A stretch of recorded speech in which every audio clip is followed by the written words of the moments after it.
ওই মেয়ে ওই কাজ কইরা ওরে খাওয়ায় বসায়। ওয়েট, মানে উনি একজন প্রস্টিটিউট এবং হোটেল থেকে যেটা ইনকাম করে সেটা দিয়ে আপনার হাজবেন্ড খায়? হ্যাঁ, ওইটা দিয়ে ও ঘরে বসে খায়। ওই আমারে বলছে, আমি তো জানতাম না। আচ্ছা যাই হোক, মাই গড, সংসারটা পুরাই নষ্ট হয়ে গেল। হোটেলের যায় মেয়েদের কাছে, ওইখানে একটা মেয়েরে নিয়া রুম ভাড়া করে বউ বানায় থাকে। আমার সাথে কথা বলে না, লুকায় লুকায় কথা বলে। যেমন ধরেন মানুষ পরকিয়া করলে বউরে লুকায় যেমন কথা বলে, ও ওই মেয়েরে লুকায় আমার সাথে কথা বলে। কিন্তু ওই মেয়ে তো ওর কিছু না, আমি তো ওর ওয়াইফ। আমার ফোনে ওর ছবি দেখলে এখনো আমার মানে অনেক কষ্ট হয়। 12 বছর মানে বয়স বলেন বা আগে বিয়ে করছে, এত কিছু করছে, ওইটা নিয়ে মানে আমার কোনো অভিযোগ নাই ওর প্রতি। জাস্ট অভিযোগ মানে নেশা ছাড়তে পারলো না, মেয়ে মানুষের সঙ্গ ছাড়তে পারলো না। মানে আপনাকে রেখে আরেকটা মেয়ের সাথে শুয়ে আছে, নিজে আমি জানি, আমি মাইনা নিছি, তারপর আপনার তার জন্য চোখের জল আসতেছে না, তারপর আমি মেনে নিছি। ও বাঁচবে না দেখে মনে হয় ছোট থেকে ওর প্রতি আমার অন্যরকম একটা মায়া। আমি ওরে ছাড়া থাকতে পারি না। এক রাতও যদি থাকতাম আমি দৌড়ায় আসতাম। অনেকবার চেষ্টা করছি ওরে রাইখা চাকরি করার, কিন্তু পারি নাই, মানে থাকতে পারি না। ওরে ছাড়া থাকতে আমার অনেক কষ্ট হইতো। হয়তো বা এই কারণেই যে ও থাকবে না এক সময়, সেটা ডাক্তার বলছে। ও আপনি টাকার অভাবে ওকে চিকিৎসা করা বাদ দিয়ে দিয়েছেন। মা হিসেবে কেমন লাগে বলে? মানে আমার তো কিছু করার নাই। আমি অনেক ক্লান্ত, মানসিকভাবে শারীরিকভাবে অনেক অসুস্থ। মানে আমার কিচ্ছু করার নেই। আমার কথা, আমার হাজবেন্ড যদি পাশে থাইকা, সে আমারে মানসিক সাপোর্টও তো মানুষকে দেয়, ঠিক না? তার বাচ্চা একটা এরকম, সে তো তারই বাচ্চা, অস্বীকার করার তো কিছু নাই। অস্বীকার করলে সেটা আরেকটা, যে হ্যাঁ একটা কিছু বলুক, সে সেটাও বলে না, রাইখা এরকম ভাবে চলে যায় কয়দিন পর পর। মানে আমি বাধ্য হয়ে, আমি মা হয়েও হাল ছাইরা দিছি, একবারই ছাইরা দিছি যে আল্লাহ যদি ওরে নিয়ে যাওয়ার হয় নিয়ে যাক, আমার কিচ্ছু করার নাই। একটা হুইল চেয়ার কিনবো, সেটাও মনে করেন আমার সামর্থ্যে নাই। ওর বাচ্চা ওকে দিয়ে দেন? ও নেয় না তো, কেউই নেয় না। এই যে এত বড় অসুস্থ, মানে আমার ছেলে, ওর বাঁচার চান্স কম। ডাক্তার বলছে 18-19 বছর হইলে ও মারা যেতে পারে। মানে এরকম পরিস্থিতিতেও একটা মানুষ যে আমারে কই সান্ত্বনা দেওয়ার দরকার, ঠিক না, ওর ফ্যামিলি থেকে না, উল্টো তারা আর আমার প্রেশার দেয়। কোনো খোঁজ খবর নাই কেউ তো। মানে টাকা আছে তো, একটা ভরণ পোষণের ব্যাপারও তো আছে। আমি একটা মেয়ে মানুষ হয়ে ঢাকা শহরে একটা অফিসে কাজ করে কয় টাকা পাই? বাচ্চার ওষুধ, আমি আমার ছেলের ওষুধগুলো ঠিক মতো কিনতে পারি না, চিকিৎসাও করাইতে পারি না। ওর তো কোনো চিকিৎসা নাই বাংলাদেশে। আমার হাজবেন্ড, আমার ফ্যামিলির ধরেন যে কেউ, সেটা নাম বলতে চাচ্ছি না, আমার রুমে আমি শুয়ে আছি, আমার বাচ্চা আছে, আমার ছোট বাচ্চা হইছে, আমি টেক কেয়ারের জন্য আরেকজন লোক আনছি, আমার পার্সোনাল, আমার নিজের মানুষ। আমি তার গায়েও সে ব্যাক টাচ করার চেষ্টা করছে। আমার বিয়ের আগেও কিন্তু আরেকটা বিয়ে করছে আমার খালা, ওনার সতীনের ছেলে। তখন আমি ছোট, আমার 13 বছর বয়স। আমি বুঝতাম না ওইটা যে বিয়ে কি। আপনার জন্য বিষ খাইছিল সে বিয়ে করার জন্য? হ্যাঁ, আমার বয়স একটু বড়, ওনার বয়স 30 আর আপনার বয়স? আমার 13 বছর। মূল সমস্যা শুরুটা হলো কখন? পালানো শুরু করলো কবে থেকে? বিয়ের 5-6 বছর পর থেকে। কতদিন করে থাকে না? 2 মাস 3 মাস। কই থাকে? 4 মাস থাকে, কোথায় জানি না। আসলে কি বলে? আসলে বলতে কি, আমার সাথে যোগাযোগ করে ফোনে, যখন তার মন চেঞ্জ হয়। আমার আব্বা আম্মা সেপারেশনে, আমরা তখন ছোট, আমরা 2 বোন, এক মার পেটের। তখন থেকে আমার যতটুকু হুঁশ জ্ঞান আছে, আমি আমার আব্বা আম্মারে কোনোদিন একসাথে দেখি নাই। মানে জ্ঞান হওয়ার পর থেকে তারা আলাদা। কখনো আমি একসাথে দেখছি কিনা আমার মানে মনে পড়ে না। আমার বোন আমার ছোট। বাপটা কোনোদিন জিজ্ঞেস করতে ইচ্ছা করেনি আমাদের কি দোষ ছিল, কেন আমাদের এই জীবন দিল? না, বাবারে কখনো জিজ্ঞেস করে নাই। বাবারে অনেক ভালোবাসি, মানে এখনো। বাবা মা একসাথে থাকলে যে ইয়াটা, আমরা তো এটা পাই নাই। যেমন মার বিয়ে হয়েছে, বাবারও বিয়ে হয়েছে, চাইলেও তারা আমাদের ইয়া দিতে পারে নাই। এর লাত্তি খাইছি, ওর রোস্টা খাইছি, এর কথা শুনছি। দেখেন, আমি ইচ্ছা করলে বিয়ে বসতে পারি না? সেটা আপনার উচিত। আমি বিয়ে বসতে পারি, কিন্তু আমার ছেলেদের তো কেউ মানবে না। আমার ছেলে একটা অসুস্থ, একটা যে ছোট মানবে ছেলে। না মানলেও তো কিছু করেন নাই, মানে এটা কিন্তু আমি হইতে তো পারে। ওদের ফালায় রেখে আমি সুখে ফালাই থাকতে কেন, পারবো আপনি না। অবশ্যই সাথে রাখবেন, আপনি নিজে ইনকাম করবেন, নিজে বাচ্চা পালবেন। কি নাম তোমার আপু? আমার জোনাকি। জোনাকি কি হয়েছে? তো মানে আমি অনেক খারাপ পরিস্থিতিতে আছি কেমন? আমার হাজবেন্ডের জন্য। কিরকম? যে ও আমাদেরকে ফেলায় চলে যায় কয়দিন পর পর। আমার 2টা বাচ্চা, একটা অসুস্থ বড় ছেলেটা, ও এখন বিছানায়, মানে হাঁটাচলা করতে পারে না। এমনি সুস্থ দেখা যায়, আপনাদের নিচে আছে, হুইল চেয়ারে ওকে আনা হয়েছে, উপরে নিয়ে আসছে কোলে করে। মানে ও একবারে চলাফেরা করতে পারে না, 4 মাস হয়েছে একবারে বিছানায় সব কিছু। আর আমার হাজব্যান্ড জানে, সব জানে, তারপরও মানে আমাদের কয়দিন পর পর এভাবে রাইখা চলে যায়। এই অভ্যাস কি আগে থেকে? হ্যাঁ, আগে থেকে। বিয়ের পর থেকে? হ্যাঁ, বিয়ের পর না, বিয়ের পর 6-7 বছর ভালো ছিল। এটা কি প্রেমের বিয়ে না নর্মাল বিয়ে? প্রেমের না, সে আমার ধরতে গেলে মানে আত্মীয়র ভিতরে একটু পরে। হ্যাঁ। মানে আত্মীয়র ভিতরে বলতে কি, আমার খালা, যিনি আমার খালা, ওনার সতীনের ছেলে। ওকে। ওনারা যাই না শুনে এরকম করছে, আমার দেখা পছন্দ করছে। পরে পারিবারিকভাবে আমাদের বিয়েটা হয়েছে। তখন আমি ছোট, আমার 13 বছর বয়স।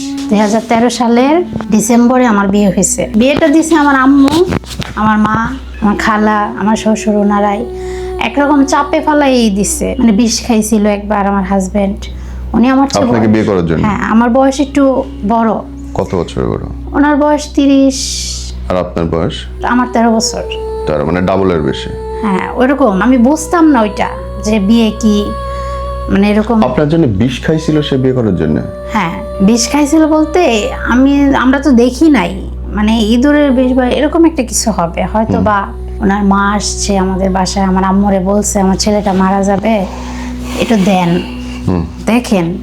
তারপরে আর কি হইলো, বিয়ে হইলো। আমি বিয়ের কয়দিন পরে বুঝতে পারছি যে আমার হাজবেন্ড নেশাগ্রস্ত। কিন্তু আমার বিয়ের আগেও কিন্তু আরেকটা বিয়ে করছে, সেটাও আমার ফ্যামিলি জানতো। তখন তো আমি ছোট, আমি বুঝতাম না, বা আমি ওর সাথে রিলেশন করি না। আমি বিয়ে করার জন্য পাগল ছিলাম না, আমি পড়ালেখায় ভালো ছিলাম। মানে আমার ফ্যামিলির লোক, মানে আমার আম্মাই সেটা যাইনি আমারে ওর কাছে বিয়ে দিল। তা আবার কি, ও 2 বাচ্চার মারে বিয়ে করছিল। মানে যেভাবে হোক, ও পরে বলছে যে ও নাকি পরিস্থিতির শিকার হয়ে বিয়ে করছে, ইচ্ছাকৃতভাবে করে নাই। মানে তখন আমি এই জিনিসটা বুঝতে পারতাম না, বুঝতে পারিও নাই যে একটা বিবাহিত ছেলের কেন আমি বিয়ে করব, বা সে কেমন, সেটা যাচাই করার সময়টা পাইনি।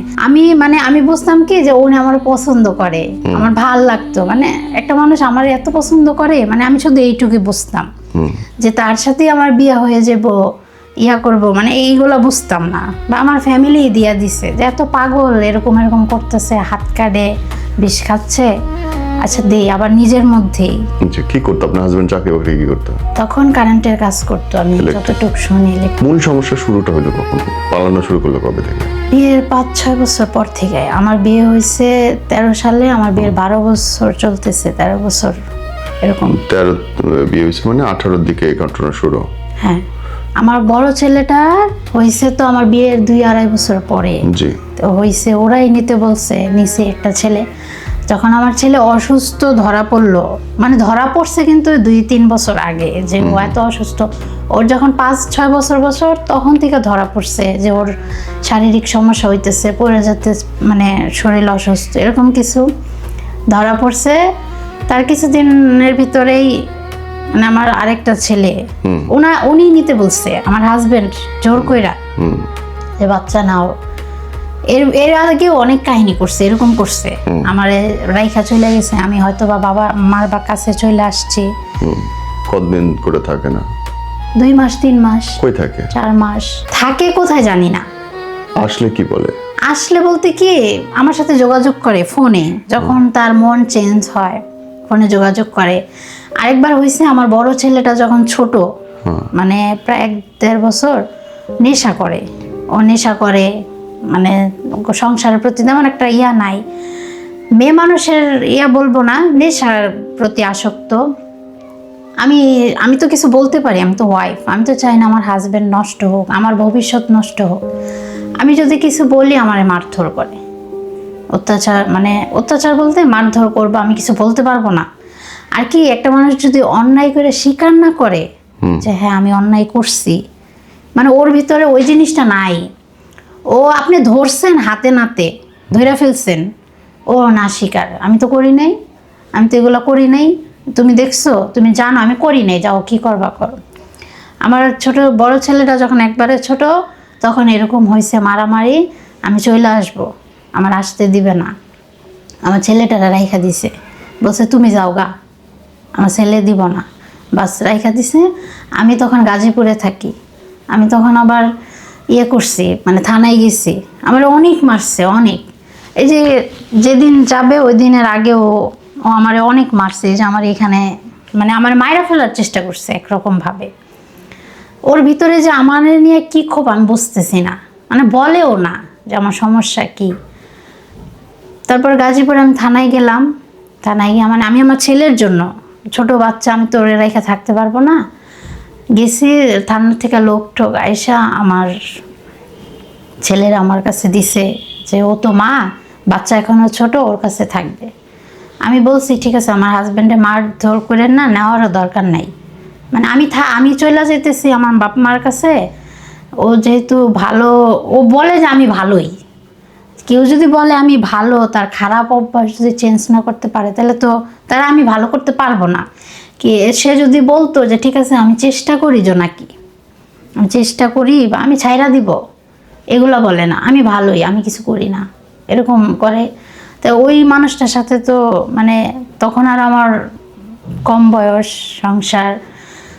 পরে আমার পুলিশ যখন আমার ছেলের আমার কাছে দিয়ে দিছে, আমি চলে আসছি পুলিশের গাড়িতে করে, আমার অনেক রাস্তা মানে আগায় দিছে, চলে আসছি।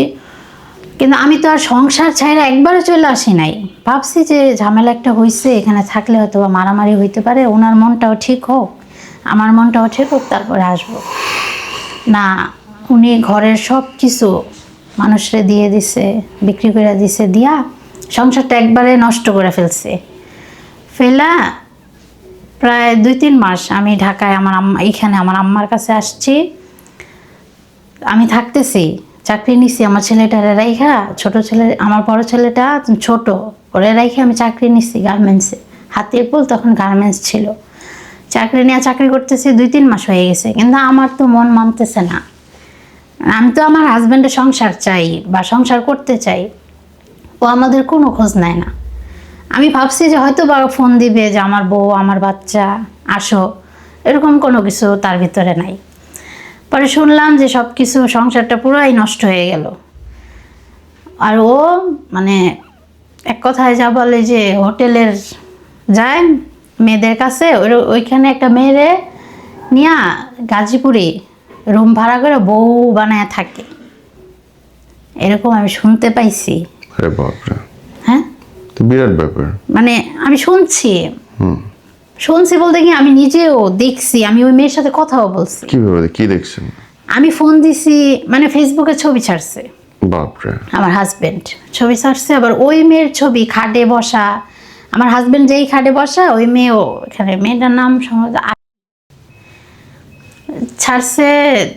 আমি দেখছি, দেখার পর না আমার আর ভাল লাগতেছে না, মানে আমি জানতে চাই যে কে বা কি হয়েছে, আমি জানতে পারি, আমি তো এখনো আমার হাজবেন্ড, বা আমি রাগ করে চলে আসি, আমি তো তারে ছাড়ার কথা বলি নাই।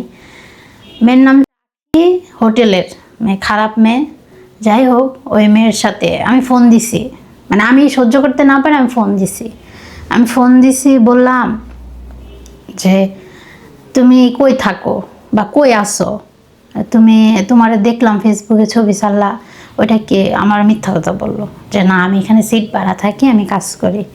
আমার সাথে কথা বলে না, লুকায় লুকায় কথা বলে, যেমন ধরেন মানুষ পরকিয়া করলে বউরে লুকায় যেমন কথা বলে, ও ওই মেয়েরে লুকায় আমার সাথে কথা বলে, কিন্তু ওই মেয়ে তো ওর কিছু না, আমি তো ওর ওয়াইফ।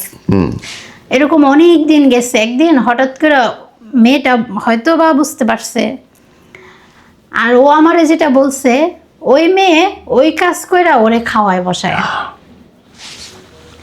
ওয়েট, মানে উনি একজন প্রস্টিটিউট এবং তাকে বিয়ে করছে, এবং সে হচ্ছে বসে বসে ওই বউয়ের না income- বিয়ে করা নাই, মানে ওর সাথে সম্পর্কে গেছে, এবং ওই মেয়ে হোটেল থেকে যেটা ইনকাম করে সেটা দিয়ে আপনার হাজবেন্ড খায়। হ্যাঁ ওইটা দিয়ে ও ঘরে বসে খায়, ওই আমারে বলছে, আমি তো জানতাম না। আচ্ছা যাই হোক, মাই গড। এগুলো করার এবং সে পর পুরুষ মানুষ। হ্যাঁ, এগুলো করার পরে আমি অনেক কান্নাকাটি করছি। এটা সে নিজে মুখে বলছে। সে আমারে নিজেই বলছে। আমি অনেক কান্নাকাটি করছি যে আমার তো একটা ছেলে ছোট।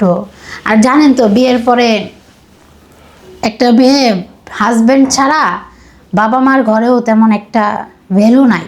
যেহেতু একটা বাচ্চা আছে, না থাকলে বোঝা যাইতো যে আমি করি, চেষ্টা করি, বা আমার অন্য জায়গায় বিয়ে হইতেও পারে, যেহেতু আমার বাচ্চা কাচ্চা নাই। আমি না ওইরকম চেষ্টা কখনো করি নাই। মানে হাজবেন্ডে, মানে ওরে আমি খুব ভালোবাসতাম, খুব, মানে এখনও আমি আমার ফোনে ওর ছবি দেখলে এখনও আমার মানে অনেক কষ্ট হয়। 12 বছর, মানে বয়স বলেন বা আগে বিয়ে করছে, এত কিছু করছে, ওইটা নিয়ে মানে আমার কোনো অভিযোগ নাই ওর প্রতি।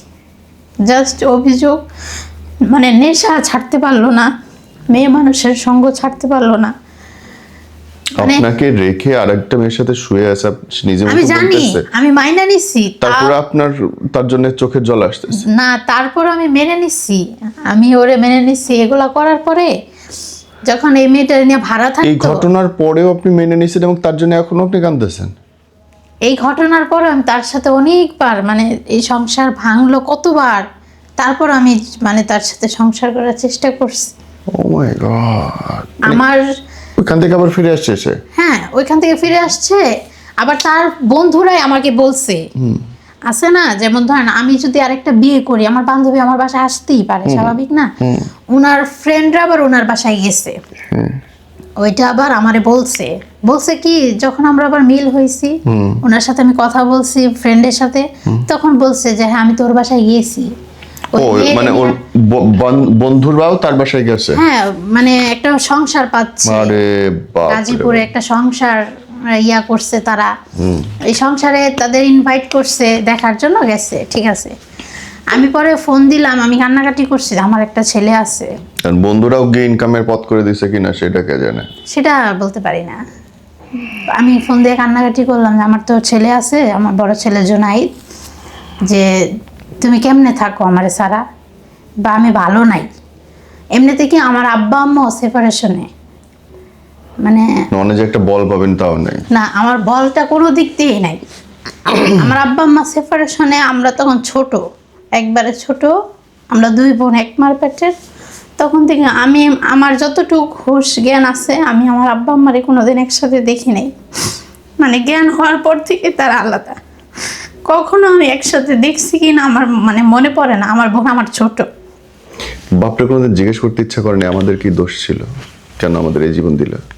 না, বাবারে কখনো জিজ্ঞেস করে নাই। বাবারে অনেক ভালোবাসি, মানে এখনো অনেক ভালোবাসি। শুনছি মানুষের মুখে যে আম্মা বলে, আম্মা এখনো বলে যে আমার আব্বা অনেক অত্যাচার করতো, খাবার দিত না ঠিক মতো।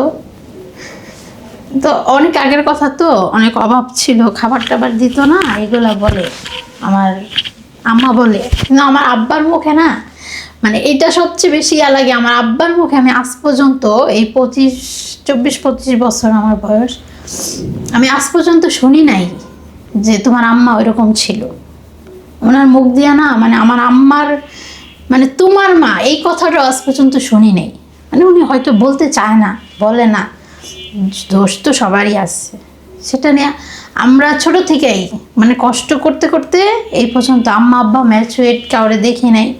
বাবার বাড়িতে গিয়া যে শান্তিতে থাকবো, আবার আমার বাবারেও আমার দাদা চাচারা ঠকাইছে, কোনো কিছু দেয়নি, কিচ্ছু না। আমার আব্বা থাকে ভাড়া, এখনো দেশে ভাড়া থাকে, তার পায়ের নিচে মাটি নাই। তার কাছে গিয়া তো আমি আর আমার দুঃখের কথা বলতে পারি না, সেই আছে দুঃখে। আমি তো তার কাছে গিয়া মানে একবেলা আছে না যে হাজবেন্ডের কাছ থেকে অনেক দুঃখে আছি, বাবার বাড়িতে গিয়ে 1 মাস থাকে, 1 বছর থাকে, ওই কপালটাও নাই। আব্বা বিয়ে করছে, ওইখানে অনেক বাচ্চা কাচ্চা আছে, উনি দিন আনে দিন খায়, কষ্ট করে। আমি তো ওইখানে গিয়ে আর তার কষ্ট আমি চাই না বাড়াইতে। ঢাকায় যেভাবে হোক থাকি, আপনার এ কুলো নেই ও কুলো নেই, কোনো কুলি নেই। আমার মানে আমার আব্বা যখন বিয়ে করলো, আমার আম্মা চলে আসছে। আমাদের আব্বা আম্মার যখন বর্নিং হইতেছে না, চলে আসছে আমার আম্মা। আমার আম্মাই হয়তো বা আমার মা আব্বুরে ডিভোর্স দিয়া দিছে, মারধর করতো। কিন্তু আমার এটা মনে আছে, আমার আব্বা হয়তো বা আমার মার মানে জন্য পাগল ছিল। এরকম বিচার হইতেছে একটা রুমে, আমার আব্বা ব্লেড দিয়ে এরকম পুরা বুক ফাইরা ফেলছে, এখনো দাগ আছে এখনো। মানে উনি যদি উদাম হয় এখনো দেখা যায় যে বুকে দাগ, শুধু আম্মার জন্য আসো আরেকবার। কিন্তু হয়তো বা তাদের সমস্যা ছিল, সেটা তো আমরা জানি না। ওই যে তারা আলাদা হইলো, আমাদের কপালে দুঃখ শুরু হইলো, আমরা দুই বোন।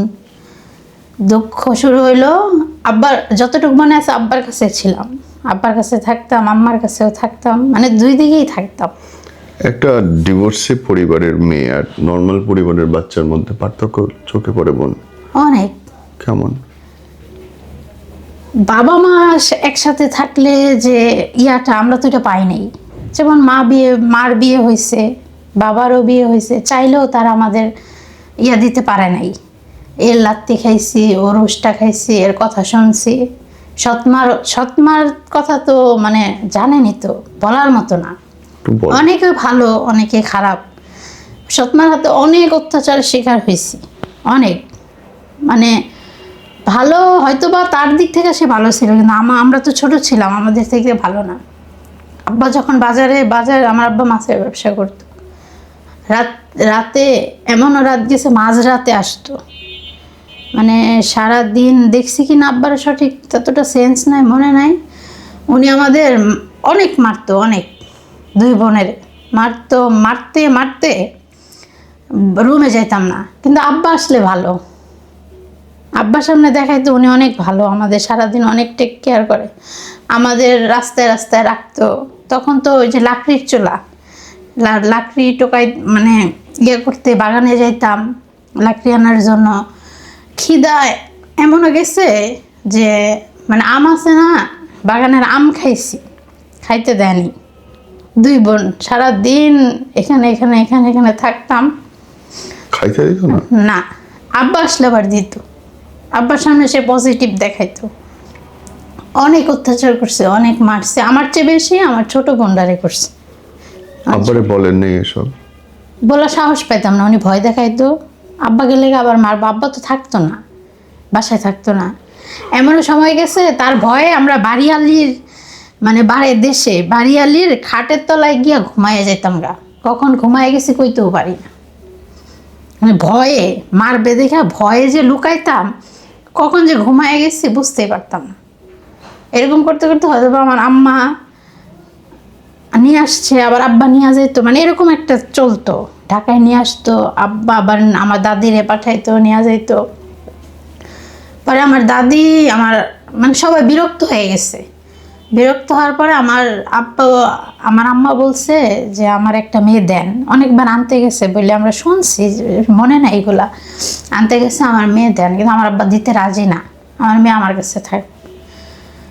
পরে দাদি যখন সৎমা এরকম অত্যাচার, সৎমার তখন বাচ্চা পেটে, মানে আমার মার তখন এক বাচ্চা পেটে, তখন তো একটা ঝামেলা। আমরা দুই বোন, এই সেই আমাদের অনেক মারতো। আমার দাদি আবার কি করছে, আমারে দিয়ে গেছে ঢাকায় আমার মার কাছে, এখানে দিয়ে গেছে। আমার মার তখন বিয়ে হয়েছে, দিয়ে গেছে, বলে গেছে যে ওরে রাখো বা কি, বা আমার আম্মাও নিতে ইচ্ছুক, দিয়ে গেছে আমারে। কিন্তু আমি আমার আব্বার জন্য অনেক কাঁদতাম, মানে আমি মার কাছে থাকতে চাইতাম না, আব্বার জন্য কান্নাকাটি করতাম। মা মারতো, কেন যাবি, এখানে ভালো আছোস না। আমার আম্মার তো এখানে বিয়ে হয়েছে, যার কাছে বিয়ে হয়েছে ওইখানেই থাকি। তখন এই যে কাঁঠাল বাগান আমার আম্মা থাকে, এখানে আমার দাদি আমার না পায়রা দিয়ে গেছে যে একটা থাক, একটা এখানে থাক, দিয়ে গেছে। ভালো কথা, মা আমার স্কুলে ভর্তি করাই দিছিল, খানাসান স্কুলে। তখন আমার বয়স তখন মনে হয় ভালোই একটু বুঝি, কিন্তু পড়ালেখা হয় নাই।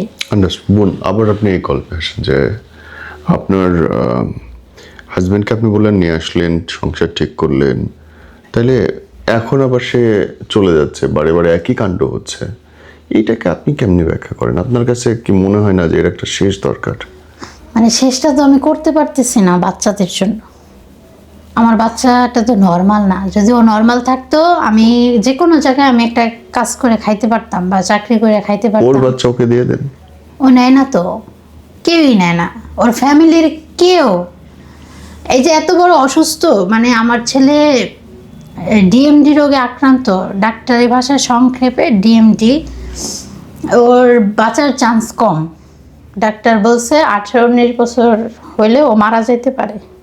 মানে এরকম পরিস্থিতিতেও একটা মানুষ যে আমারে কই সান্ত্বনা দেওয়ার দরকার, ঠিক না, ওর ফ্যামিলি থেকে না, উল্টো তারা আর আমার প্রেশার দেয়। কোনো খোঁজ খবর নাই কেউ তো। মানে টাকা আছে তো, একটা ভরণ পোষণের ব্যাপারও তো আছে। আমি একটা মেয়ে মানুষ হয়ে ঢাকা শহরে একটা অফিসে কাজ করে কয় টাকা পাই? 10,500 টাকা। ঢাকা জানেন তো ঘর ভাড়া কত? ঘর ভাড়াই দিই আমি 6,000 টাকা। তাহলে বাকি টাকাগুলো এই যে বাচ্চার ওষুধ, আমি আমার ছেলের ওষুধগুলো ঠিক মতো কিনতে পারি না, চিকিৎসাও করাইতে পারি না। ওর তো কোনো চিকিৎসা নাই বাংলাদেশে। ওর মানে মনে করেন পরিস্থিতির শিকারে আমি ওর হাল ছাইরা দিছি, আমার কিছু করার নাই। মানে আমি বাধ্য হয়ে, আমি মা হয়েও হাল ছাইরা দিছি, একবারই ছাইরা দিছি যে আল্লাহ যদি ওরে নিয়ে যাওয়ার হয় নিয়ে যাক, আমার কিচ্ছু করার নাই। একটা হুইল চেয়ার কিনবো, সেটাও মনে করেন আমার সামর্থ্যে নাই। মানুষের কাছ থেকে ধার দেনা করে এই যে 1 সপ্তাহ প্রায় হয়েছে একটা হুইল চেয়ার কিনা হয়েছে। হুইল চেয়ারে করে ওরে নিয়ে আসছি, নিচে আছে। তারপরও সে জানে, সে যে ওই মেয়েটার সাথে এরকম করার পরেও আমি মাইনা নিচ্ছি। মানে আমার অনেক কষ্ট হয়েছে, তারপর আমার ছেলেটার জন্য আমি মাইনা নিচ্ছি। তখন তো একটা ছেলে ছিল। আর কেন জানেন, যে মানুষ যারা বাঁচবে না দুনিয়াতে তাদের জন্য কিন্তু মায়া কাজ করে অনেক। আমি ছোটোর থেকে দেখছি, মানে এখন সেটা ফিল করতে পারি যে আমার জন্য এই হয়তো আল্লাহ না করুক, ওরা যেন সুস্থ করে দেয়। ও বাঁচবে না দেখে মনে হয় ছোটো থেকে ওর প্রতি আমার অন্যরকম একটা মায়া। আমি ওরা ছাড়া থাকতে পারি না। এক রাতও যদি থাকতাম আমি দৌড়ায় আসতাম। অনেকবার চেষ্টা করছি ওরা রাইখা চাকরি করার, কিন্তু পারি নাই, মানে থাকতে পারি না। ওরা ছাড়া থাকতে আমার অনেক কষ্ট হইতো। হয়তো বা এই কারণেই যে ও থাকবে না এক সময়, সেটা ডাক্তার বলছে। ও, আপনি টাকার অভাবে ওকে চিকিৎসা করা বাদ দিয়ে দিয়েছেন। মা হিসেবে কেমন লাগে বোন এটা? মানে আমার তো কিছু করার নাই। আমি অনেক ক্লান্ত, মানসিকভাবে শারীরিকভাবে অনেক অসুস্থ। মানে আমার কিচ্ছু করার নাই। আমার কথা, আমার হাজবেন্ড যদি পাশে থাইকা, সে আমারে মানসিক সাপোর্টও তো মানুষকে দেয়, ঠিক না? তার বাচ্চা একটা এরকম, সে তো তারই বাচ্চা, অস্বীকার করার তো কিছু নাই। অস্বীকার করলে সেটা আরেকটা, যে হ্যাঁ একটা কিছু বলুক, সে সেটাও বলে না, রাইখা এরকম ভাবে চলে যায় কয়দিন পর পর। তারপরে আবার সংসার শুরু করলাম। এখন লাস্ট কতদিন আছে গেছে? 4 মাস। কোনো খোঁজ নেই? না, কোনো খোঁজ নাই। এরপরে আসলেও নেবেন আপনি তারে? মানে আমার ইচ্ছা নাই, কেন আমি এখন ক্লান্ত হয়ে গেছি। মানে আমি আর পারতেছি না। ফোন দেয় না, ফোনও দেয় না। যদি বোন তোমার হাজবেন্ড এই ভিডিওটা দেখে, ক্যামেরায়, ওদের কিছু বলতে চাইলে বলো। না, আমি ওরা কিছু বলতে চাই না। শুধু আমি মানে ওর প্রতি আমার এরকম একটা হয়ে গেছে যে আমি ভাবি কি, ও যদি আমার কোনো সময় আমার সামনে আসে, মানে আমি ওর চেহারার দিকে তাকে হয়তো বা কিছু বলতে পারবো না। মানে এতটুক ভালোবাসা ওর প্রতি আমার ছিল, কিন্তু ও না জায়গায় জায়গায় আমার ছোট করছে। আমার নামে বদনাম। আমি কারোর সাথে কথা, আচ্ছা কেউ কি কারোর সাথে কথা বলে না?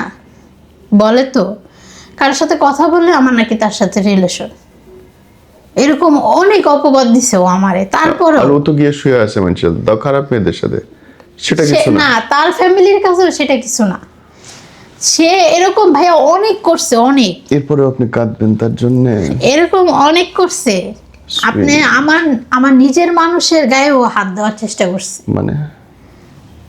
মানে কি যে বলবো, আমার হাজবেন্ড, আমার ফ্যামিলির, ধরেন যে কেউ, সেটা নাম বলতে চাচ্ছি না, আমার রুমে আমি শুয়ে আছি, আমার বাচ্চা আছে, আমার ছোট বাচ্চা হইছে, আমি টেক কেয়ারের জন্য আরেকজন লোক আনছি, আমার পার্সোনাল, আমার নিজের মানুষ, আমি তার গায়েও সে ব্যাড টাচ করার চেষ্টা করছে। সেটা জানছি, শুনছি। প্রতিবাদ করতে গেছি, বলতে গেছি, আমার মা মানে সেই মায়ের ধর কইরা রাখে নাই। কখনো কেস করছেন? না না, কখনো কেস করার সাহস মানে করি নাই। কেস করব কি? আপনার কি কোথাও মনে হয় না বোন যে আপনি নিজে তারে নষ্ট করছেন? হয়তো বা। ও চলে যাচ্ছে, আপনি নিচ্ছেন, ও নেশা করতেছে, আপনি মেনে নিচ্ছেন, ও প্রস্টিটিউটের সাথে গিয়ে সংসার করতেছে, আপনি মেনে নিচ্ছেন, ও আরেকটা মেয়ের সাথে গিয়ে থাকে আসতেছে, আসার পর আপনি মেনে নিচ্ছেন। আপনার মনে হয় না যে আপনি প্রশ্রয় দিয়ে দিয়ে আপনার স্বামীকে নষ্ট করছেন? কিন্তু আমার তো জায়গা নাই। মানে কি হয়েছে, আমি যদি একটা বোন, সাপোর্ট, জায়গা থাকা আর আমি নষ্ট করা দুই কমপ্লিটলি দুই জিনিস। মানে আমি তো পারি নাই। যেমন ধরেন মায়া বলেন, মায়া জিনিসটা পরে, কিন্তু আমার তো নিজের তো একটা জায়গা দরকার। যেমন বাচ্চা নিয়ে আমি কই যাব? আমি কি রাস্তায় রাস্তায় ঘুরতে পারবো? আমি তো মেয়ে মানুষ। ও তো দিব্যি ঘুরতেছে, ও যে কত কি করতেছে উপর আল্লাহ জানে। আমি সৎ থাইকাও আমি এটা মানতে পারলাম না বোন, আমার কাছে জিনিসটা কমপ্লিকেটেড লাগলো এবং মনে হলো যে আপনি ঠিক মতো শক্ত হইতে পারেন নাই বলে এই অবস্থা। আসলে ভাইয়া আমি শক্ত, মানে আমি হব কিভাবে? আমার তো এরকম আছে না যে আমারে ধরার মতো। আপনি তো নিজের পেট নিজে চালাতে পারতেন। ওর বাচ্চাগুলো ওরে দিয়ে ও যখন তো নেয় না, ও নেয় না। একদিনের জন্য হলেও যখন বাসায় আসছে, ওর বাচ্চা ওর কোলে দিয়ে আপনি বেরো যাবেন। ভাই অনেক হয়েছে, থ্যাংক ইউ। ভাইয়া এই শালিশ ডাকেন, শালিশ ডাকে দিয়ে দেন। সালিশ কারে ডাকবো? সালিশ ডাকবো যে ও তো কারো কথা মানে না।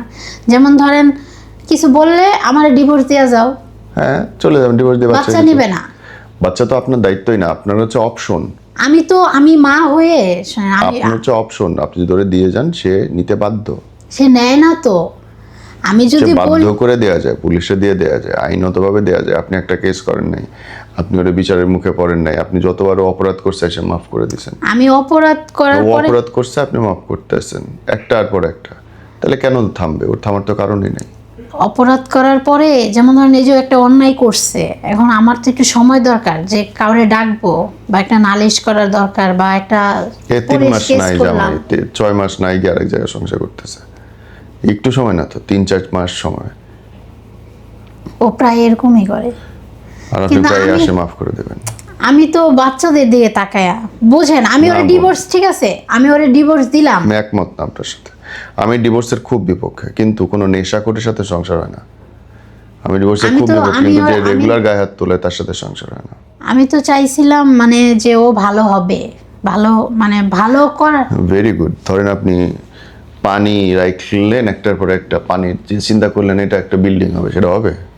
পানি দিয়ে তো বিল্ডিং হয় না, সিমেন্ট দিয়ে বিল্ডিং হয়, রড লাগে।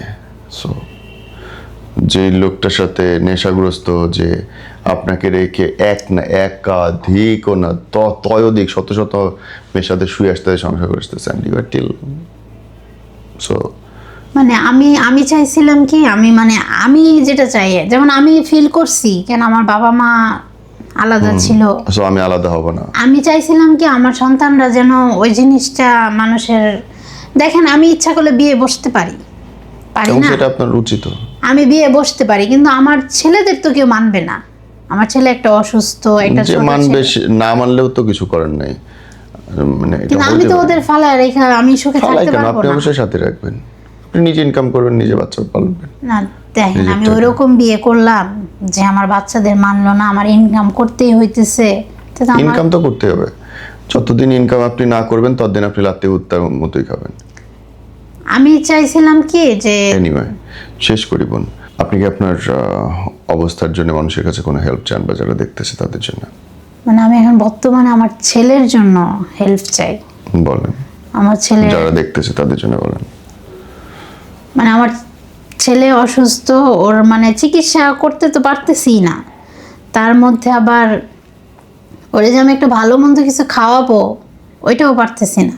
মানে আমি এখন অনেক খারাপ একটা পরিস্থিতিতে আছি। আমি যে টাকা ইনকাম করি ওইটাতে আমার সংসারই চলে না। ওর ফ্যামিলি থেকে তো আমি কোনো সাপোর্ট পাই না।